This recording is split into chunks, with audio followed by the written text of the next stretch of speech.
Hello, and my name is Jennifer Shryak. I am a certified dog behavior consultant, and today I'm going to present to you one of our Family Paws parent education programs, or some information from it.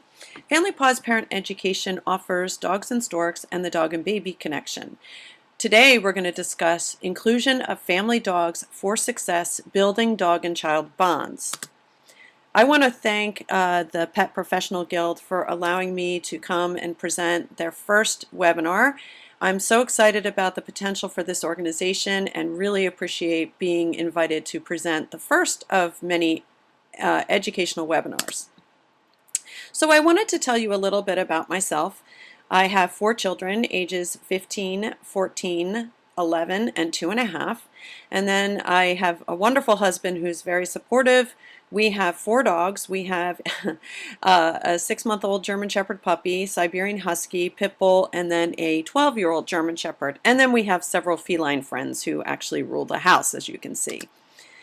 But what we wanted to cover today is one of my favorite topics, actually, is what are we all looking for? We're looking for the big picture, and through which I believe inclusion is one of the key elements.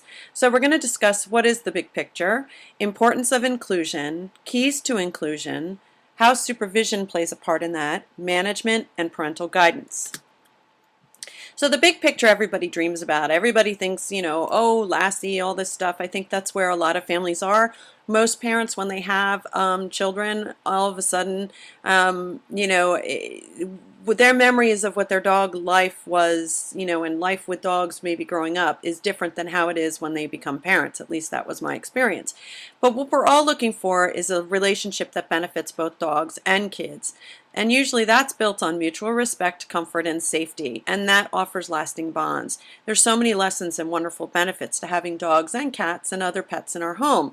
So we need to create those experiences. And I believe that it begins in the beginning. It begins early on. I really think anytime anybody gets a dog or cat or whatever, they need to begin thinking about, what is our future going to look like? Who's going to be involved in it? So what do we do as far as inclusion and making that successful? Here are the key components that I have found over the last 10 years and what we really focus on in our programs. First of all, it's important to prepare ahead for a new arrival, whether someone's adopting or expecting a baby. It's important to prepare ahead. We're not so much preparing the dog as we're preparing the people who are going to be responsible for the dog and the baby. So we need to really look at preparation. We also need to discuss supervision, management, and parental guidance. These are the 4 components to inclusion that I think make it such an important factor in increasing safety and decreasing stress for families with dogs. And so we're going to break these down a little bit. So when it comes to preparing for inclusion, what does that look like? Well, our Dogs and Storks program covers that in great detail.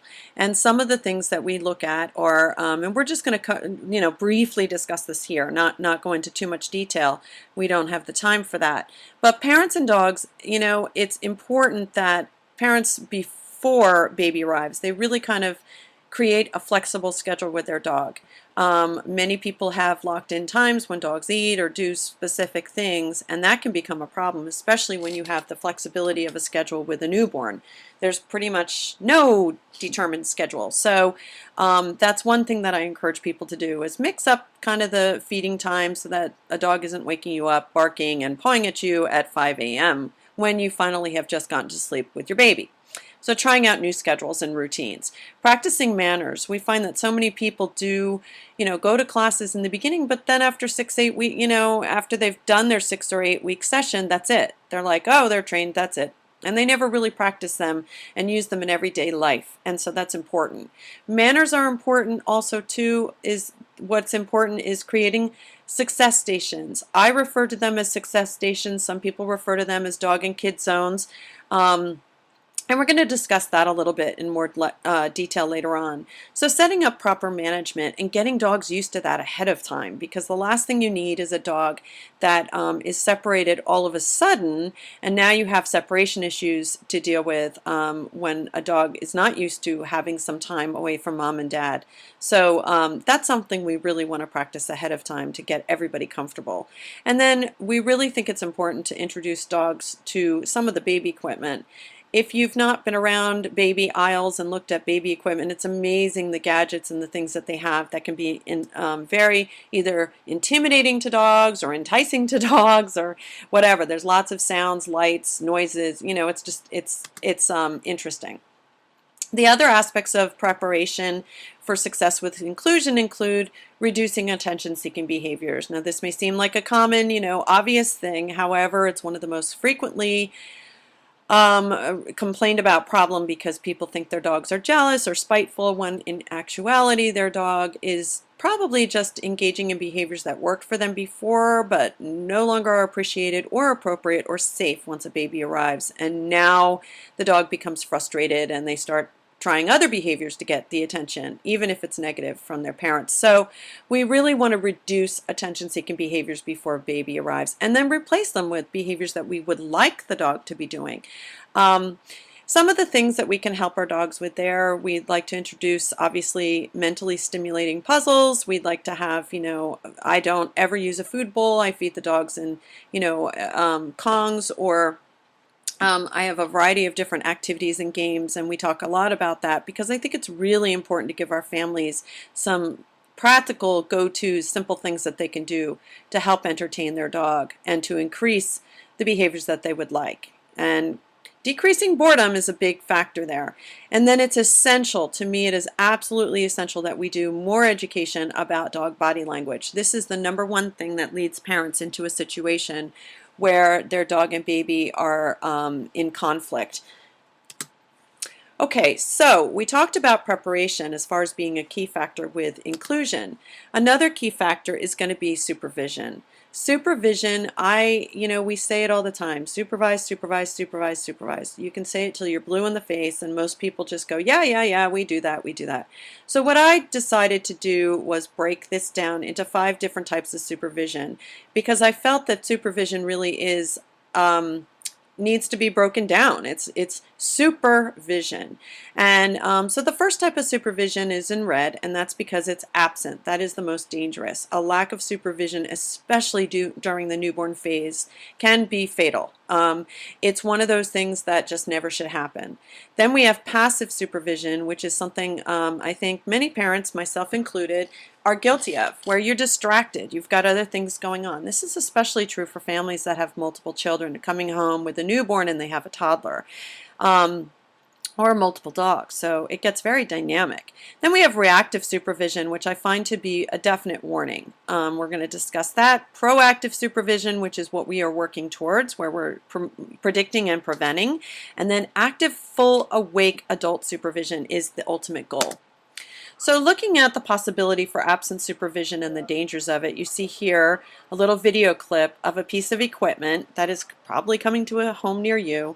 And I love this for babies. However, I get very concerned that once a baby falls asleep in here, there's 360-degree access for a dog, cat, or smaller child to interact with that baby. Many people, if you've been around newborns, you know that babies have what's called a startle response, especially early on. So a baby that could be laying there still and relaxed and calm, all of a sudden can go and jump, arms and legs can kind of go flying and they startle. This piece of equipment is meant for newborns all the way up to older babies. It's meant to be on the floor. It's pretty low to the ground. It's got a lot of different settings, so it moves in a variety of different ways, which can be rather interesting. And so it can be rather dangerous if there is no parent supervision. Again, my caution here with this type of equipment and any type of baby equipment is once a baby falls asleep and they're out of arms, it gives mom or dad's a moment to grab, go to the bathroom, grab a shower, do something. But we have to educate our parents that you absolutely must have full awake adult supervision to make that possible. Okay, and to make it safe. So the other aspect of supervision is, so that's absent supervision. Here is passive supervision, which I feel is also very important to discuss. Passive supervision, so for example, here is my husband over here on his laptop and we set this situation up, but this is a situation that he and I had to address with each other is you're not really watching the kids and the dogs. If you're on your laptop, you're distracted. You're not seeing the body language. You're not seeing what the dog is responding to, what they're not responding to. And then a great example is doing the dishes, and here you are, I mean, things happen very quickly. So passive is distracted supervision. Here's a little video clip of my shepherd, and I'm sitting right there videotaping. My kids were playing and roughhousing in the other room a little bit, and I asked them just to, and you can see Duke is paying attention even though they're not right there. Now, I did have them run by, but his stress started even in the other room. If you're not paying attention as a parent, if you're passively supervising, you may not even notice some of these subtle signals, such as scratching, going to, lick himself, do all these things.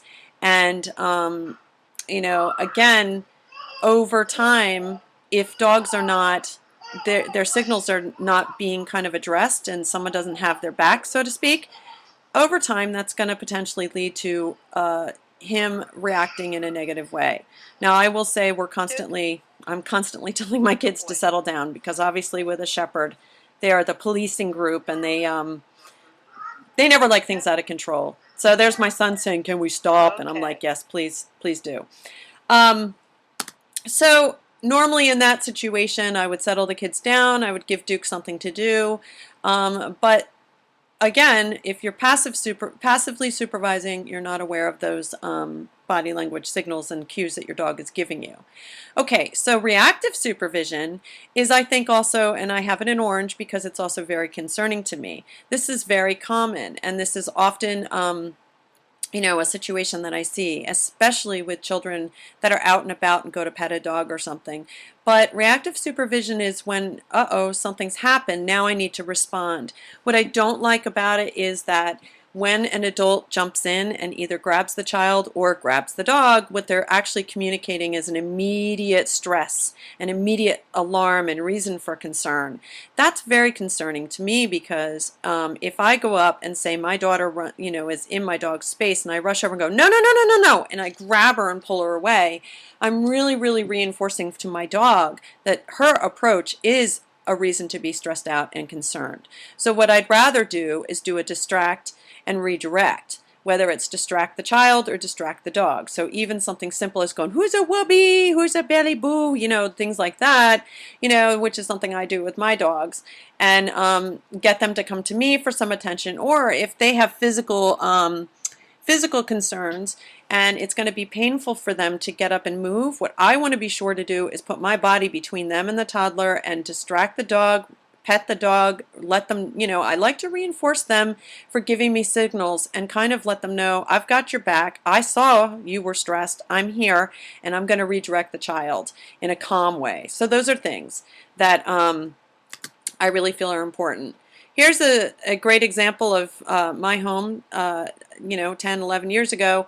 I had no idea. I had no idea that this was a bad photo. I didn't recognize the body language. And you know what? I'm like so many of our parents. Many people just don't know. And I don't ever like to judge a family for not knowing what they don't know. I feel we have a responsibility as dog professionals to get this information far and wide, which is why I'm so passionate about our programs.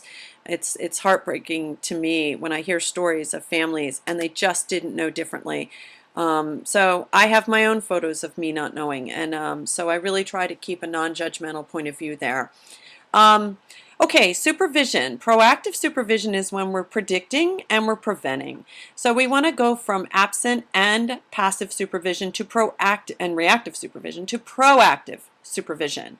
So this prevents reactive supervision. So you can have crates or gates or X pens, whether it's a baby in a gated area that is child-proofed, or it's a dog that's gated so that they can't be in the area with the baby.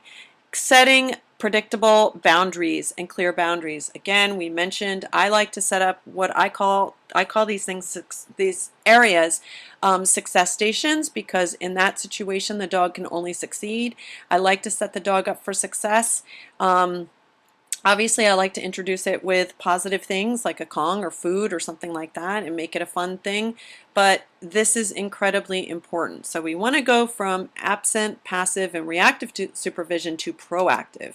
And then the other aspect of supervision is obviously full awake adult supervision with 2 eyes on the child and the dog.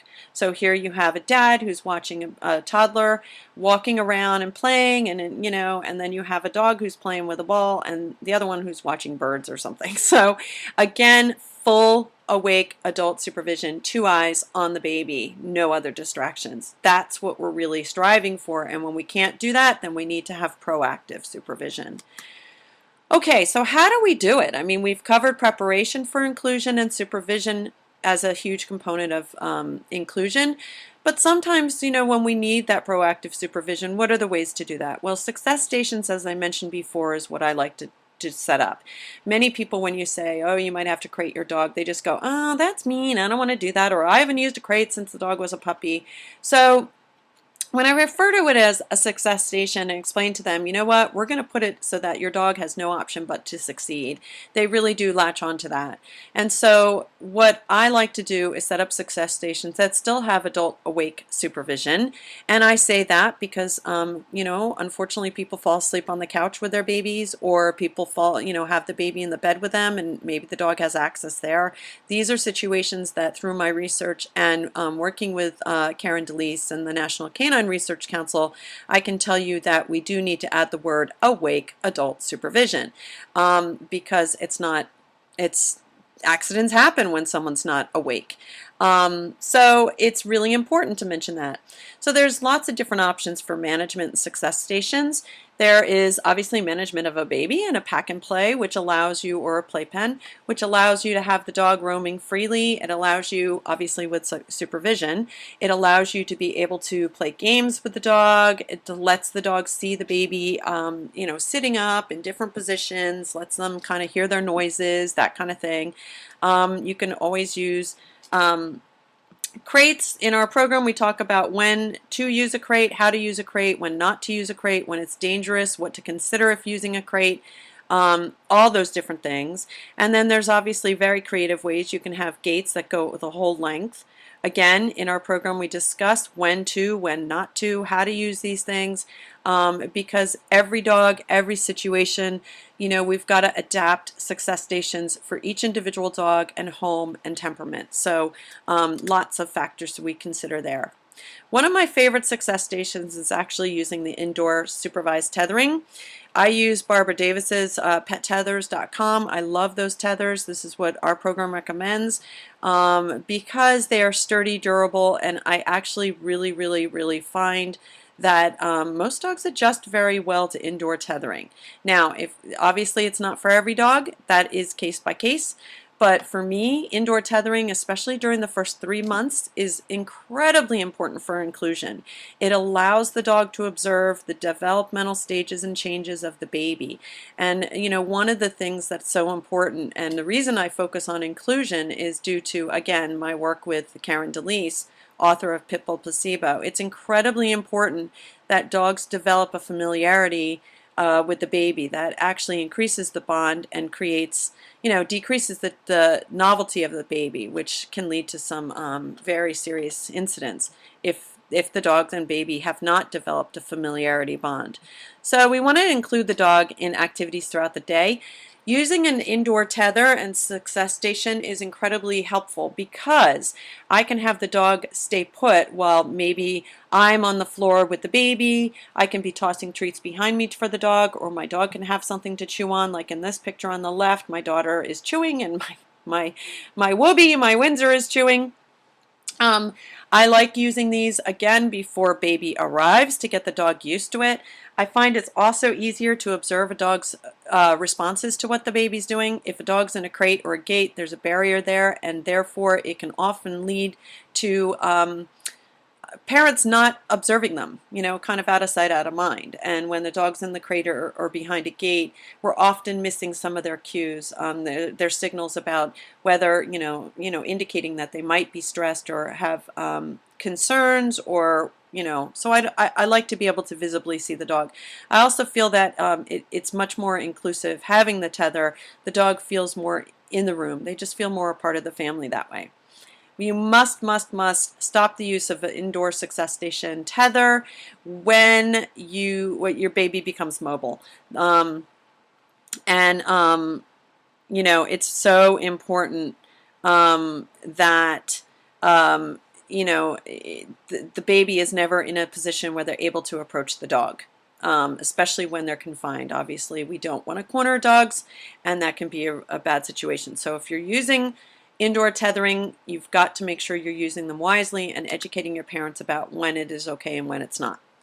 Okay, parent-guided interaction.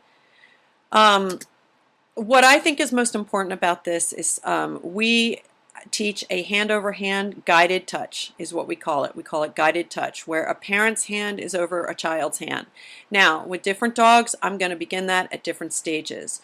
I believe it's important to do this so that the trusted adult is bridging the relationship between the child and the dog. Depending on the dog, I may start it very early.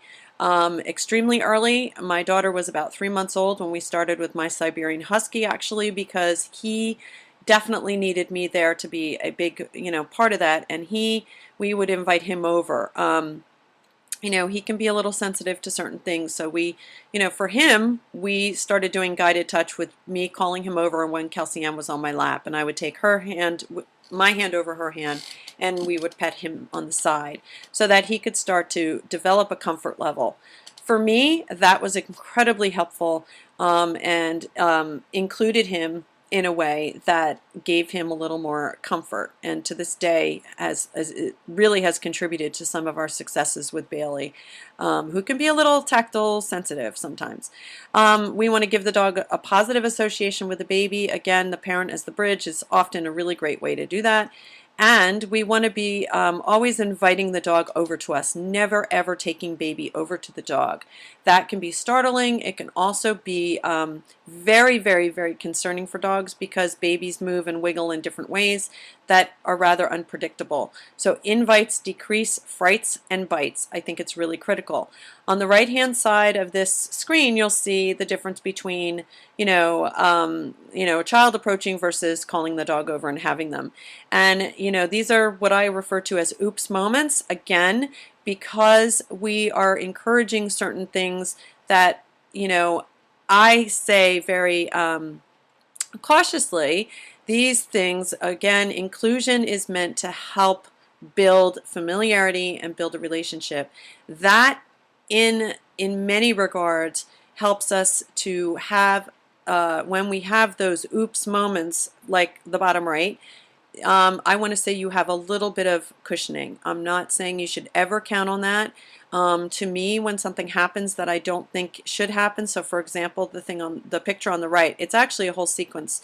So his first response is lick his lips, his ears go down, he turns his head down, and then he looks at me and I give him his escape cue. So he knows take off, and he just kind of zooms out of the room. I think, you know, again, dogs that check in with their people for guidance do very well in these situations when you do have an oops moment. But parents need to be paying attention to the signaling that their dogs are giving so that they can intervene and say, you know, I've got your back. I get it. You're stressed. I'm going to get you out of this situation. And then I'm going to look at who, what, where, when, and why. Why was this stressful? Who was doing what? What time, you know, when was this happening and where?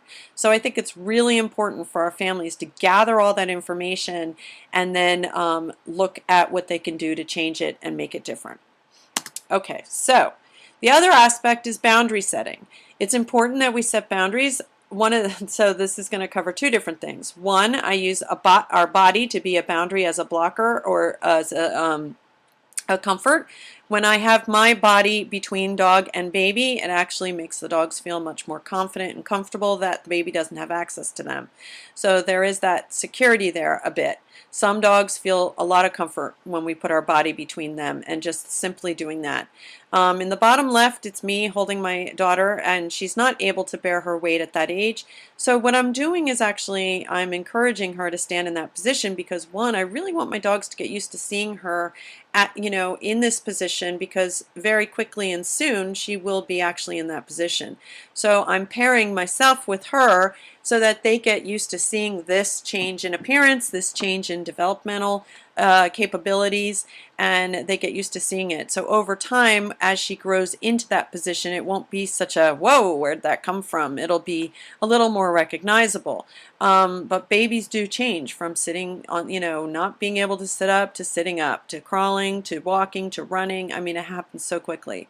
So I like to use my body as to put in between. That way also too, I can reinforce the dog behind me for calm, good behavior, what is appropriate, relaxed, sometimes using a tether, sometimes not.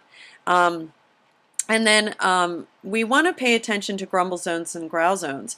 On the bottom right, that's what we're going to be covering next, is grumble zones and growl zone. In the bottom right, it's important that we teach our children not to approach dogs in certain situations. Obviously, at the age that we really educate about, I would say 2 years old is really when you can start to kind of say, no, we don't.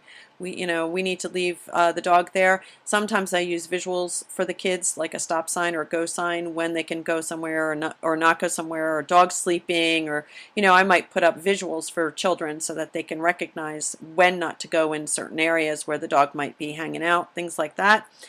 And then we discuss and believe that dog inclusive games such as hide and seek, kibble fetch, there's a lot of different games. There's actually a handout on the Family Paws site under parent resources, I believe, on activities that you're welcome to download and hand out. So lots of things. So as I said, I want to talk a little bit about grumble zones, because obviously with supervision and then inclusion, it makes it really tricky, and there's some situations that can be rather sticky situations. And I actually started talking about grumble zones and growl zones when I was working with foster families with dogs, and people would say, oh, they did great outside, but we got inside and there was just, oh my gosh, a brawl and fur was flying. And I say, well, there's reasons for this, and let's look at it. So we started identifying grumble zones. Grumble zones, to me, the way I define it is crowded spaces, grumpy faces. So wherever there's going to be clutter and crowded, and when you have babies, you have clutter. Unfortunately, the equipment's bulky. It takes up space in rooms, so there's lots of grumble zones. Common grumble zones are going to be crowded space, so like top of the stairs, Certainly, if you have multiple dogs, this can be an area of conflict. It can be an area of tension. It can be an area that is a resource, so it could become a growl zone. This, again, crowded spaces. If a dog is walking through here and she's coming through with her little inchworm, that could be a potential crowded, grumbly place. Children approaching down when a dog is laying on the floor, especially a dog that has sensitive hips or something, that could be, again, a grumble zone because it's crowded. It's a conflicting area. Dogs, looking at placement, where are we putting the dog bed? Where are we going to put the baby equipment like jolly jumpers and exercisers? We want to make sure that the dog has an escape route, at least one, but definitely two is great. So we always want the dog to be able to have an out so that they can make good, easily accessed choices away from a situation that might be stressful. Up here, looking at this, often I joke and say I feel like an interior designer when I go into my homes with babies, because what we'll have to do is look at these kinds of spaces. This is the classic living room situation. You've got your love seat, your couch, and your ottoman or coffee table. And so this is a total grumble zone, potential growl zone, where it's going to be crowded. So if mom's sitting on the couch and the dog approaches and maybe the baby then comes over, now you have a really grumbly space. So it's good to give, this is something that we do a lot of education about because I feel really strongly that these are where conflicts arise. And many people don't even think about it. Okay, growl zones, on the other hand, are things that maybe might be a little more obvious for us, but again, may not be so much for our families. So usually a growl zone, the way I identify that is if there's a resource and there's limited options for the dog. Okay, so yes, the dog may have a choice. It's going to put him in a conflict. If there's a resource there, so the limited options is obviously a crate. The dog's cornered in a crate and a child approaches them and teases them or pokes them or throws things at them. That is definitely a potential growl zone. They're limited. They don't have an option to get out of there. They're stuck. Same with like a tether. That would be potentially a growl zone if the child is loose. So tether outside, tether inside, you know, anything. We see that all the time in dogs that are chained out, which is not anything I approve of. So here's another growl zone, under the coffee table. So when you've got a desirable, nice place to hang out that's cozy and kind of, you know, surrounding and enveloping for the dog, that is going to be a growl zone if a child approaches there. Now think about this. A baby who's crawling is going to be directly eye level with that dog, and that dog is sort of contained underneath there. So that is a definite growl zone. Then you have a dog who's hanging out, and an opportunist here who's going, things might fall, and that might be really cool. So if a child is wandering around and crawling or, you know, walking awkwardly, potentially using the backs of those chairs to steady themselves or to pull up on, that is a very dangerous situation. So we have to make sure that if a baby is walking around in that situation, they don't have access to that major resource, because food can be a trigger for so many dogs. That's an area that people often overlook. Oh, because the dog lets the parents take the food away. Well, dogs don't generalize like that, so unfortunately we can't count on that. But anyway, that's a whole nother topic, and one that we talk a lot about as well. Under here, again, this is eye level. This is where a toddler's going to be. So you got a crowded space, nice cozy spot where the dog is hanging out. Again, a resource under the table. Where food might happen. So if you wait long enough, it might happen. So that's a concerning spot, and I would absolutely, you know, want to avoid a child going there. Or if a child is approaching there, I might call the dog over to me, or put up a gate or something so the baby doesn't have access to that. Okay, here's another example of a growl zone. Dog is relaxing, hanging out on the couch, and small toddler approaches. This is extremely common, and one of those things. This is a photo actually that the family has allowed me to share. This child did end up with a significant bite, and not at this situation, but down the road. And unfortunately, again, this is one of the things that motivates me the most. After our phone call, you know, discussing things, I always ask for photos, and when he sent me this photo, the parent also described for me what they saw based on our conversation. He never would have noticed the body language, the subtle body language in this picture until after our conversation. And so it really just broke my heart, because if they had had our program and some of the resources, this was a family that that it would have made a difference for. So that's why I do what I do. Proximity check. This is something I really feel strongly about. I love, love, love this part of the presentation. I hope you do too. I love taking sequences, you know, pictures back to back and seeing the different changes. Okay, so what we're looking for here, and if we were live, what I would say is, all right, what do you notice different? In the top left photo, you're going to see my daughter who's walking. She's got an awkward stance, and my dog is, you know, she's obviously a distance enough away from him that he's still pretty relaxed, but it's important to notice when that relaxed goes to non-relaxed, when it becomes stressed or he becomes concerned about what she's doing. And so typical of a toddler walk at about 14, 16 months, they have an awkward, I used to call it baby T-Rex kind of walk. They walk, you know, with their arms out and their legs out for steadying and balancing. You can see in the bottom left photo, she's now in an area that he's going, hey mom, you see her? She's there. Can you, yeah, move the child? And then actually we do a distract and redirect right here. You see my son coming in. So it's one of those things that many people would never ever look at the ears and the eyes of this dog and the lowering of his shoulders. And if he keeps doing these things every time a child approaches, then over time that tolerance is going to run out. He's going to start to predict the approach and the touch and you know, the unpredictability, and he may become reactive to that. So you better believe we're extraordinarily careful with him. And actually I use these as teachable moments for my family, my husband and my kids, to say, hey look, here's what Bailey's communicating to us, and here's what we need to do to help set him up for success. So it's an ongoing process. Here is another sequence that I think is incredibly helpful. Again, most people would never, ever, ever key in their dog's relaxed and laying on the floor, right? Is he? Well, in the top photo, Kelsey Ann's actually reaching up for one of our DVDs that's getting, I'm ready to, it's waiting for me to take to the mailbox. Bailey's fairly relaxed up here. Ears are kind of back. He's watching her. He's definitely watching her. Oops, sorry. I jumped the gun there. And in the middle picture in the top here, you notice, look at his eyes and his ears. So now that back leg came backward towards him. His mouth shifted a little bit. His eyes are a little more, what are you doing? And his ears are going, what are you doing? Which way are you going? What are you doing? Then on the right, you see his ears are back a bit. He's watching her. He's definitely watching her, but she's moving away. The bottom left, she is, again, in a distance away enough that he sort of relaxes a little bit.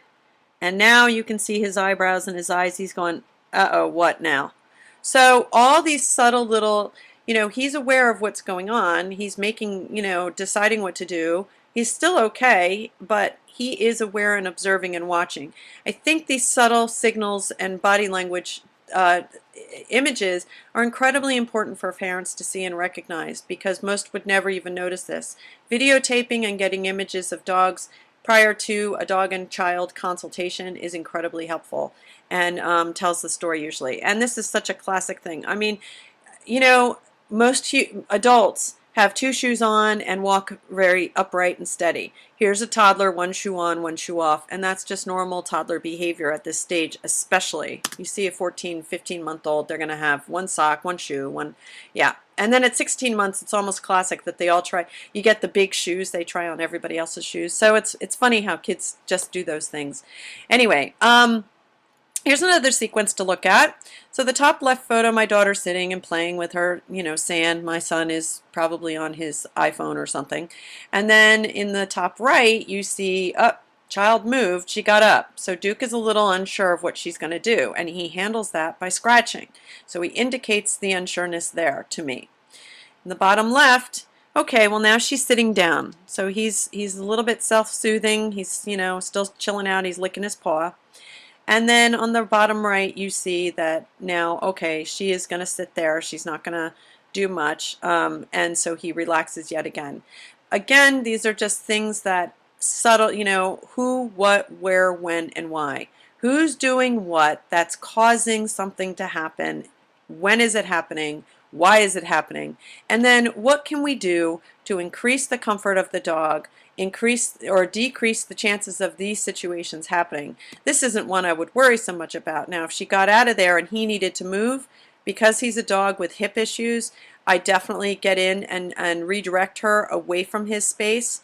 So again, we are constantly on top of these dogs because each one of them has their own comfort levels. And, so...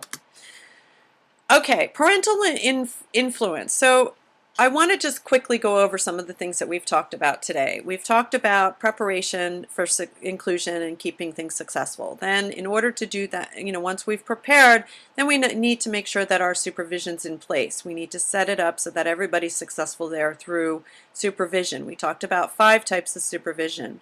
We talked about absent, passive, reactive, proactive, and active. Then we went in to talk about management and success stations to help with the supervision. And then, with all those things, we need to look at the environment, the grumble zones, potential growl zones, that kind of thing.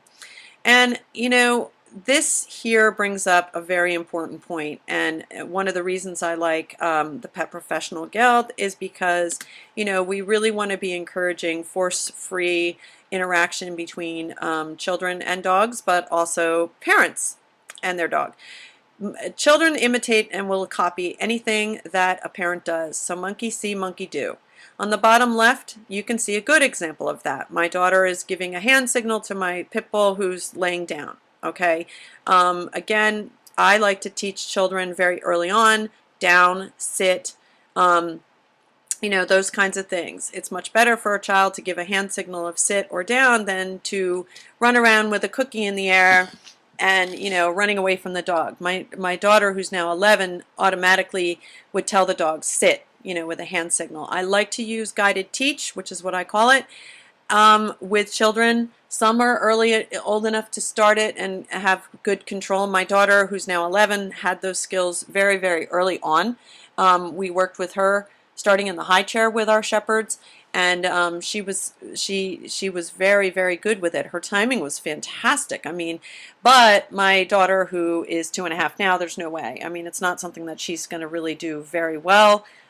She is much more impulsive. So, she gets impatient and that kind of thing. So we're working with it. But some kids do really well with guided teach, especially around 3 and 4 years of age.